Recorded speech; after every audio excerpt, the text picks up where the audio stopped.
ইহুদিরা আল্লাহর নবীকে শান্তিতে থাকতে দেয়নি। আমরা জানি নবীকে তারা ধাপে ধাপে হত্যা করার অনেক চেষ্টা পরিকল্পনা তারা সাজিয়েছিল, কিন্তু সফল হতে পারেনি। নবীজি একদিন বনু কুরাইজা ইহুদি গোত্রের কাছে যাচ্ছে, সেখানে তারা সব পরিকল্পনা সাজিয়েছে। নবী যখন যাবেন উপর থেকে তারা পাথর নিক্ষেপ করে নবীকে হত্যা করবে, কিন্তু আল্লাহ রাব্বুল আলামিন নবীকে জানিয়ে দিলেন তারা সফল হতে পারেনি। ইহুদিরা নবীকে বিষ খাইয়ে হত্যা করার চক্রান্ত করেছিল, কিন্তু সফল হতে পারেনি।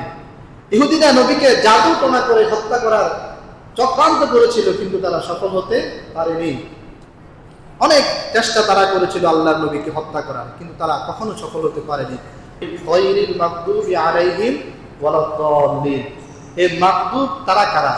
সব তাফসীরের কিতাবের মধ্যে আপনি পাবেন আল ইয়াহুদ, ইহুদিরা। অর্থ কি?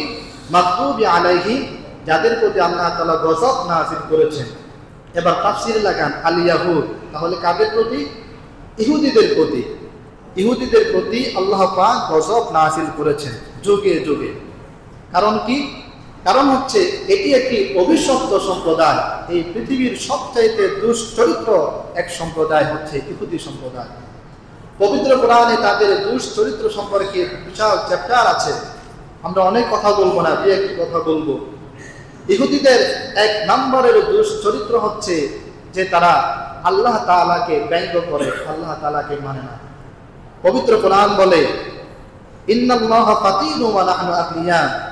যাকাতের বিধান যখন নাযিল হয়েছে তখন ইহুদিরা ঠাট্টা করে বলতো ইন্নাল্লাহা ফাকির ওয়া নাহনু আগনিয়া, আল্লাহ তাআলা ফকির হয়ে গেছে, আমরা ধনী। যেহেতু আমরা ধনী, আল্লাহ ফকির, এই জন্য আল্লাহ তাআলা যাকাতের বিধান নাযিল করেছে। নাউযুবিল্লাহ। তারা ঠাট্টা করত এক নম্বরে।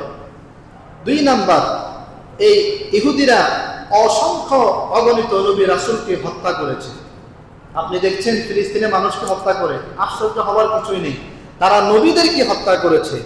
পবিত্র কোরআনের একাধিক আয়াত ওয়ায়াকতুলুনাল আমবিয়া বিগাইরি হক, তারা নবীদেরকে অন্যায়ভাবে হত্যা করেছে এই ইহুদি জাতি। দুই নাম্বার, আমরা সংক্ষেপে বলছি।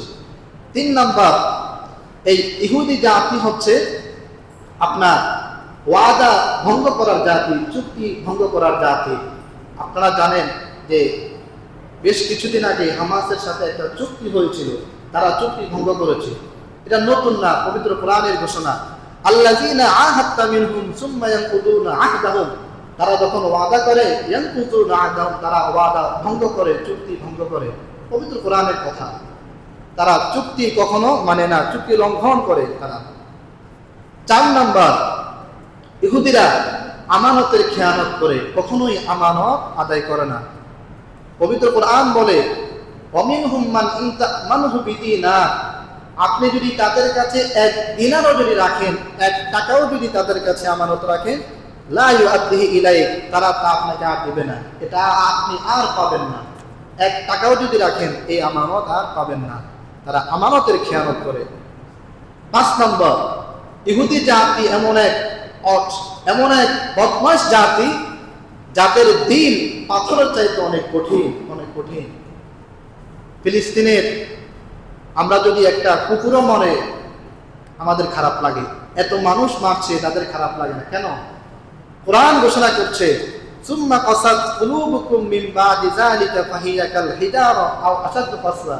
কুলুবুকুম, তাদের অন্তরগুলো কাল হিজারা, পাথরের মতো শক্ত, আও আশাদ্দু কাসওয়া, আল্লাহ বলেন শুধু পাথর না, পাথরের চাইতেও শক্ত তাদের অন্তরগুলো।